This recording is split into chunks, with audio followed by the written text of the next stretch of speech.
President Donald Trump stated on Thursday that it was a good thing, not a bad thing, that he had impacted the international economy, despite the risk to workers' livelihoods. During a press briefing in the Oval Office, Trump minimized concerns about job security resulting from a significant drop in cargo volumes due to his extensive tariff policy and ongoing trade negotiations with China.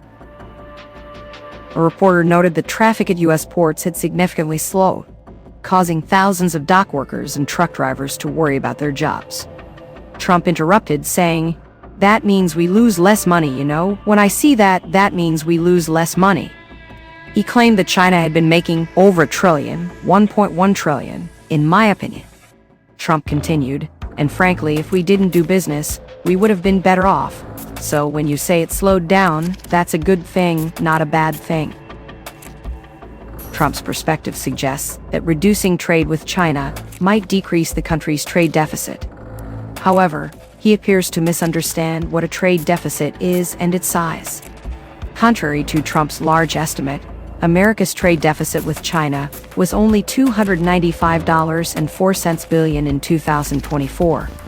Previously, Trump claimed the U.S. was losing $2 trillion annually on trade, but the trade deficit with the rest of the world was $917.08 billion in 2024. This highlights Trump's fundamental misunderstanding of economics. A deficit isn't money loss, but indicates that the U.S. imports more goods and services than it exports. Economists argue that having a trade deficit isn't inherently negative, because the U.S. can't and shouldn't produce everything domestically. Trump's belief that the U.S. would be better off without doing business with China actually reflects his view that China would be worse off, which he equates with a positive outcome for the U.S.